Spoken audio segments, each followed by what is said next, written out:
Welcome back to Classroom Brew. Pistachios are addicting as hell. Sat here for 3 minutes when I should have been hitting record a little bit earlier, until finally I said, all right, enough pistachios. Let's record. This week I'm pretty excited because it's something a little bit different. I was actually on a different podcast. If you want to check out that podcast, it's called Midwest Bostonian. It's hosted by my buddy John that I just kind of met through the podcasting network, which is awesome.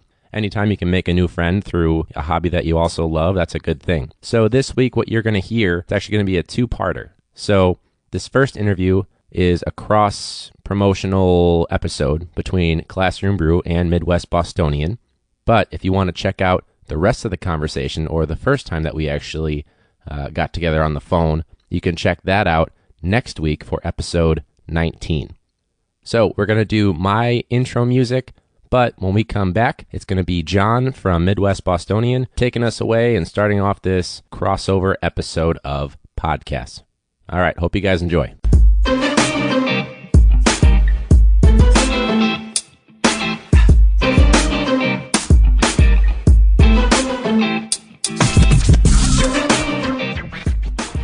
Here we are with the Midwest Bostonian. Today we're doing a special thing. We're going to do a co-promoted podcast where this podcast is going to be on my station, the Midwest Bostonian. What we do is interviews with people like you. We talk to regular Joes because we believe everybody has a story, and we play your stories online and let you listen, and that's how we make friends, and then we interview your friends as well. Today we also have on Classroom Brew, and we're going to be on his show as well. Why don't you introduce yourself and explain your show? Sure. Yeah. Thanks for having me on. I know we kind of tried this before, but there was a little issue with the audio recording. But my name's Ryan. I'm the host of Classroom Brew, which is a podcast on iTunes, Stitcher, all those things. So our podcast kind of started because I was sitting talking with some fellow teachers, because our format is basically a bunch of teachers. We sit down on a Friday or a Saturday or whenever it may be. We just talk about stuff that's going on in our careers, in the classroom, in education, and it's kind of a fun format. We classify it as a comedy podcast because we've got all kinds of crazy stories about, shit that goes down that you might not hear about. Now, I know you guys are drinking during the episodes, but it sounds like you're just kind of just chilling. We don't end up as a comedy podcast because we end up with a bunch of blasted teachers at the end, right? Yeah, it's interesting because we kind of toe the line between, we don't want to create like a negative image of teachers, but yeah, it's just kind of a way to, it's not necessarily the focus. We're not trying to get wasted or anything, but we just happen to be chatting over a beer or two. You almost wish when you were a kid, you could know, take a look behind the curtain or behind the desk, as they say, for what your teachers are thinking. So it's kind of a fun format that, it allows people to kind of loosen up, and it makes it easy for me to get guests to come on because, I can just say like, hey, if I supply, a couple of beers or something like that, you feel like chatting for, an hour or so? And they're like, sure, cool. That'd be awesome. I got plenty of stuff to say. And do you find out that you rotate your cast a lot? How many teachers do you usually have at one time? Or do you have regulars that are the go-to people? Or is it something different every week? Yeah, it's been pretty different every week. I've had a buddy of mine, Peter. He's been on twice, though. For the most part, I'll do like a solo episode here and there. It's really just whoever's available, whoever feels like coming on. I know some people were a little bit hesitant at first because we have to keep it somewhat vague and anonymous in terms of, like schools and like where we teach and stuff, just to kind of, protect the stories behind it. So it'll rotate for the most part. It's weird. Most podcasters do that. I think it's part of the art is we don't really reveal a lot. I kind of always just say Midwest, and I don't, it's just kind of, I think it's something we all do because it's the second life. Right. And that's absolutely what's good about it. Yeah. It's kind of interesting because you have to promote it through social media and things like that. And so you almost have to kind of, pull the curtain away a little bit to kind of get yourself out there. But, as long as your message is generally positive, I'm not like concerned about anything, but at the same time, like you said, you do want that separation. Yeah. And you don't know, people could be listening, and the way people take words out of things these days and turn it into something, you're always taking a risk no matter what you do. Oh yeah, I'm terrified that someone's gonna, take like a sound bit and take it out of context or like delete things here and there. I mean, you've edited podcasts and stuff before. You can take out an and you can barely tell because the inflection matches up. So there's always that little bit of fear, but I think generally I'm not too concerned about what might happen with anything that we say. And I think if you don't, like you said, the way the name of your show doesn't really point to where you are. And if you don't say, we teach on 12th Elm Street, I don't think you'll have a problem or anything. Yeah, exactly. Have you found, so it's become like a craft and a hobby for me, but have you noticed yourself kind of getting better and better as you go on? I mean, we were kind of talking the other day, your podcast has really shot up, which is awesome, but have you kind of seen yourself evolve? And what was because you were saying initially too, that your format didn't start off where it is right now, right? So how did it kind of get to where it is now? Yeah, my format originally was, more of me talking about what it was like to come from the East Coast and live in the area that I'm at and the differences in the culture.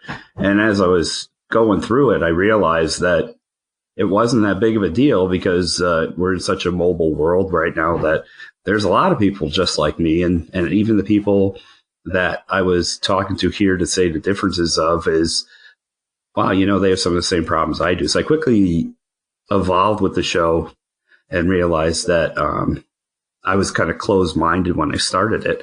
And even my intros changed to where it used to be, guy from the Midwest coming, from East Coast coming to the Midwest. And now it's more of it's more about we interview, you are the interview. And that's kind of been our new tagline. And it helped me get better. We're talking the other day with the ums and the ahs, but it's also helped me get better interviewer to realize the less I'm in the interview when I'm not being asked the questions, the better it comes out. And I've also learned a lot about being a better human being. There's one guy I've interviewed a couple times now, and I didn't really care much about meditation. I kind of thought about it. I've done it and stuff, but the advice he gave me, he made it so simple compared to the way I used to do it that it actually helped me. And then I hear other people talking about their problems. And I guess psychiatrists always say it's hard being a psychiatrist because mental diseases are catchy. It's also says true in the positive form that talking to nice people is catchy. And I think it's changed me as a human being. So I'm more doing it for that now than my original intent. Yeah, I could see that. I've definitely noticed a change in myself too. And I have to have that teacher voice, right? But I've also noticed it improving because of the way that, you want your voice to carry. And of course, I'm talking on one of those Apple EarPod microphones right now instead of my usual setup. But, you start to notice those types of things, and it almost makes you more charismatic in a way, because you have to find a way, especially if you've ever had a guest that you kind of have to coach them a little bit through it. It really kind of helps you, guide that conversation where you want it to go.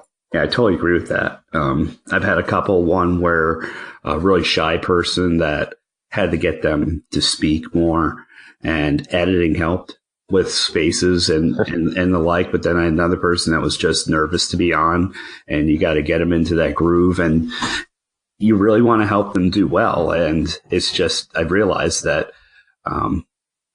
it's just made me nicer. And it feels like my baby when I'm out on social media and the like, and spreading it around. It's a different way of, I just want to get more hits. I want to get more hits. It's like, no, that person thanked me. I did a show on autism, and the girl that I interviewed probably a couple interviews ago that I haven't played yet, I did a show with her on Disney because she goes to Disney a lot. And she went to listen to the shows because she was interviewed, I guess.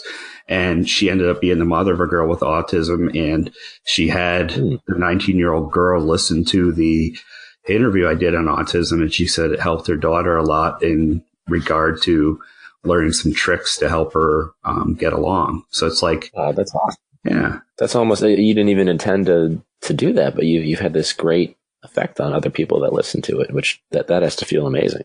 Yeah. It was supposed to be mainly a sports show, ripping on people, and now it's turned into a good thing. And it's, I think things take you where you need to be. I never thought I'd be doing a podcast and then doing a podcast and realizing that I'm doing some good. There's changes going on in my life where things are changing in my personal life, and those things in my personal life opened up more time to where I was wondering what I was going to do with things. And then the podcast comes in and it's like, yeah, I feel a lot better now. I feel like I have a place and I have a little hobby that isn't harmful. I can do the hobby, be in the house, spend some time with my wife, and edit when I feel like it. And that's why I try and stack up the interviews. And that's the only time that things come in. The problem is because I stack interviews.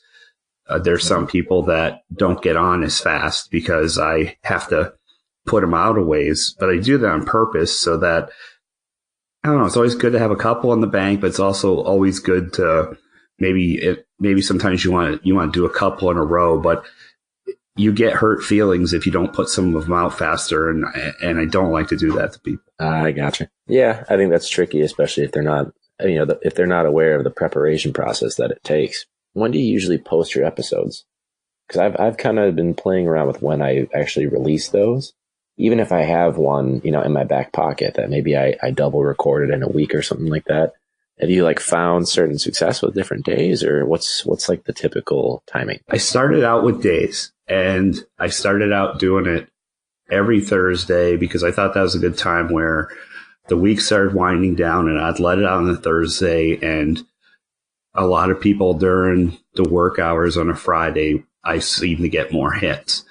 Then I started doing it where I said, okay, the days just, some people want that pace, and I still try to hit that pace. But the reason I do extras is there's these times where something will come up in the news or something will come up in something that I read that I go, hey, that's tied to one of the ones I have in the bank. And I'll launch it based on daily events. Sure. Or if there's a bad event, I try and release a happy one. So I do some that have a cadence, and then I have extras that are based on mood or audience involvement.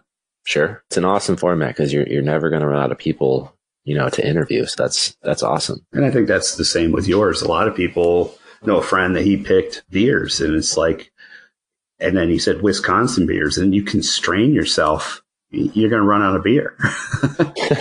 And that's always a bad thing. Yeah, exactly. Yeah. You never want to get to that point.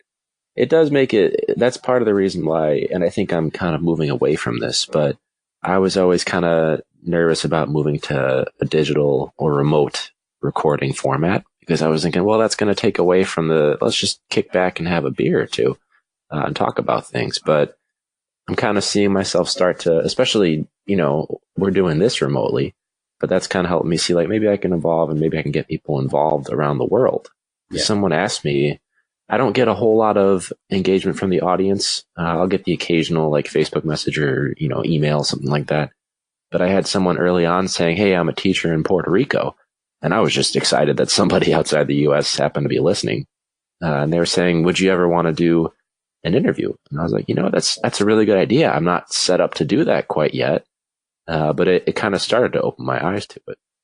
And I think having services like this that give you a 30-day free trial, you can bounce around some of those, and we've seen the limitations of them. But as long as you know what the limitations of them are, you can really pump out a lot of episodes that way. And I think, at least from what I've seen, where I do this segment, people are more interested in the stranger interviews that I do. So I do one where I pick one of my listeners at random and I contact them. And I say, I don't want to know anything about you. And I meet them live on the air on the podcast. And you can feel that. People like to feel that tension of they're both kind of nervous because they don't know what their interview is going to be about. It makes me a better interviewer because I kind of have to think on my toes. And people like that. Where's it going to go type of feeling. And in the end of the day, you explain to them that you can edit and nothing to be nervous about. But it's still, people like that feeling of, I don't know what a school in Puerto Rico is like compared to here. And you'd be shocked at the people that, of the spike in interviews that I got when I decided to change my format, because I did the same thing where I was interviewing people in my home. I'd have them come over and when I switched to remote interviewing is when it took off. And then that's when it opened it up to give me anybody. And I would suggest try it. Because I write Liverpool, England on there, or West Virginia, or whatever. And one of the big things you do then is the ID3 tags. Is they don't show you that much when you publish them on the server. But if you go into your MP3 and you edit the metadata and you make it be hashtags that are related to where you're talking to, and you change your hashtags every time, and you get on YouTube and you use the hashtag and you hashtag Liverpool, you hashtag this or that, suddenly a Midwest show, the people see Liverpool and they end up on your Midwest show, and then they're like, wow, what's the Midwest like? And then they hit another episode, and next thing you know, they're subscribed. That's kind of how it works for me. Yeah, the whole social media type of thing, it's a really tricky algorithm to try to crack, but you're onto something with it, so that's good. And that's all that matters. So yeah, that's true. So I kind of gave you my format, and you kind of see how you're looking in Puerto Rico and the like, and for other teachers, and you might reach out. But give us an example of how your format sits today. What was one of your favorite guests, and what did you talk about? So my listeners can get a chance to hear what your show's all about. Sure. Yeah. I mean, I've had my buddy Peter on. I also had actually my girlfriend's cousin. Her name was Kimmy, and they each gave me two of my favorite stories that we've had so far. And I've actually kind of highlighted some of the quotes from that into like a photo quote campaign on Instagram and Twitter and Facebook and all that. I like to use like these beautiful like beach scenes and star scenes and all these things. But then I have like a crazy quote. And so one of them that I got from my buddy Peter was that he was student teaching, and he was at an assembly or something was going on. There was apparently a student that had received some sort of a pornographic, image or video. I'm not sure what, but they decided to airdrop it to just about every single student that was in the auditorium, the lunchroom or whatever. And so he always likes to joke like, yeah, that was the best, attendance and attention we've ever had in an auditorium for an assembly before, because there was literally, as he likes to put it, there was porn falling from the sky. Oh man. So that took us, yeah, I couldn't even, that we were saying it would be awful if you had to be the administrator to figure out, all right, who's involved with this and what do we have to do to clean this up? Because that sounds like a nightmare. But it really takes you to different places with Katie's cousin, Kimmy. So she's a speech path. So it still fits into the format. She's working with students in a school all the time, but she's dealing with kids with high needs and kids on the autism spectrum, and a wealth of information, but also some great stories about how she'll set up for like a lesson or something, and something behaviorally will happen. And then 20 minutes later, she's doing a half-hour lesson on why it's not okay to fart on your friend and all these crazy things like that. So it's a lot of fun to kind of see where the stories go. But, you also take a step back and you talk about like the real issues, like, all right, well, what's leading to some of these, these things that maybe we can laugh at it because we have to, otherwise we'll cry about it. But is there a deeper issue, and how can we, improve this as a way to, almost use the podcast as a reflective tool? What's cool about the idea of what you do is I remember always you'd see that door peek open when I was in middle school or whatever, and you see like maybe a coffee maker, you see a bunch of teachers walk around, you're going, I wonder what's going on in that teacher's conference room. And it's kind of like that's what you're doing. Yeah, a little bit. We're giving them that inside look into the teacher's lounge. It's interesting. I mean, I was a little concerned at first because there was some network show that was the same format as The Office, except for it was called Teachers, and it was about like what goes on in a school. And I'm pretty sure it was canceled after a year. And so I was thinking, all right, well, people don't seem to give a shit. But then when I thought of my format, I was like, can this actually sustain itself? I mean, we're still, pretty early on, but I mean, we're 17, 18 episodes in right now. And I think it's growing just about every day. So it's promising. Oh, things go to hell in a handbasket. You just start doing shots and you just record teachers wasted, and you'll suddenly get a huge audience. Yeah, there you go. There's definitely been, it usually gets to like the 45-minute mark when I start to think like maybe we can cut out about 20 minutes or so towards the end there, and then it'll cut to like a nice little wrap up with the different the voices sound a little different. That's where I'll go with that one. Now, if I remember correctly, you are a younger teacher in regard to how long you've been doing a full-time teaching. Is this your first full year, right? Yeah. So I was kind of like a para educator / associate in a psychiatric facility for about 2.5 years. And this is my first year. So I went, that was during my undergrad. I got my graduate degree and my license.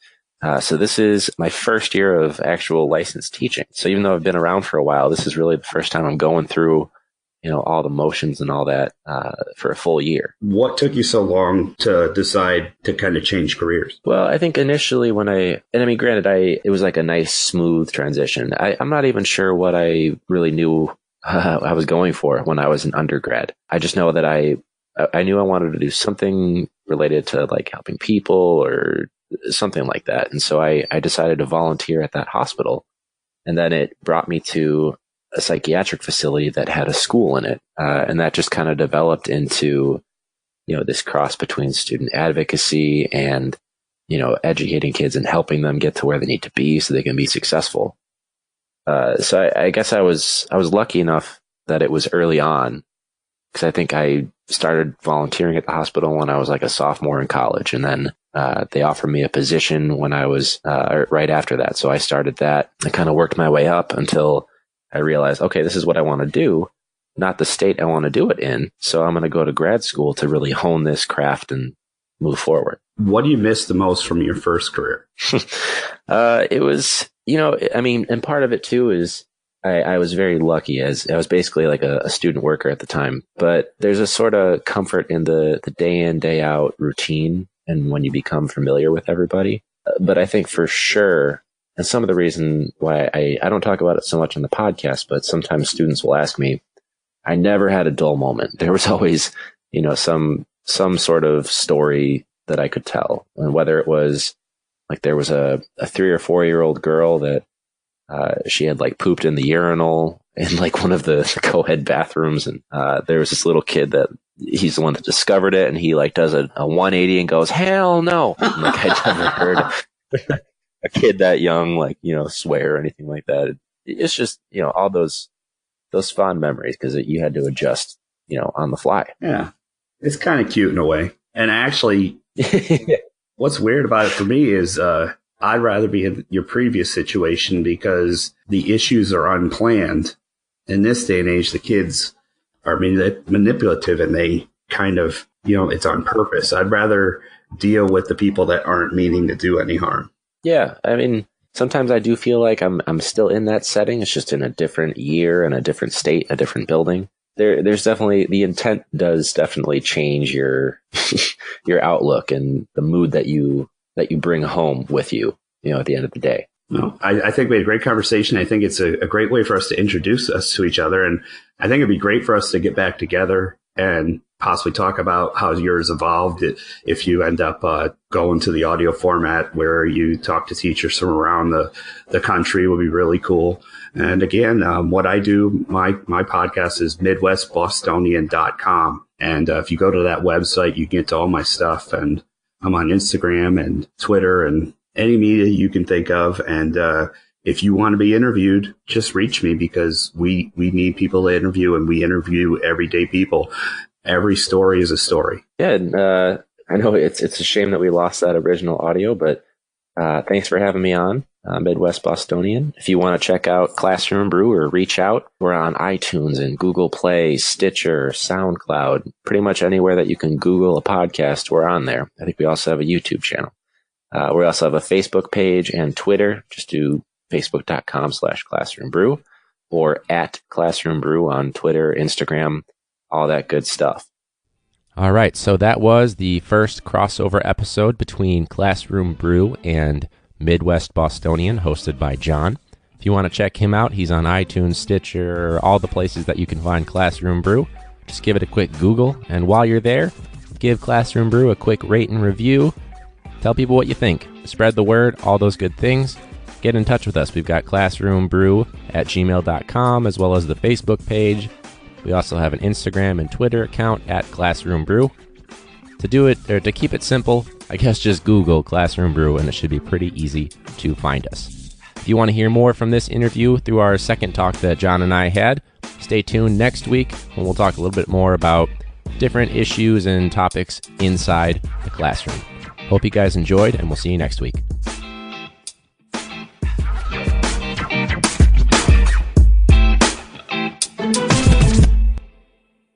Class dismissed.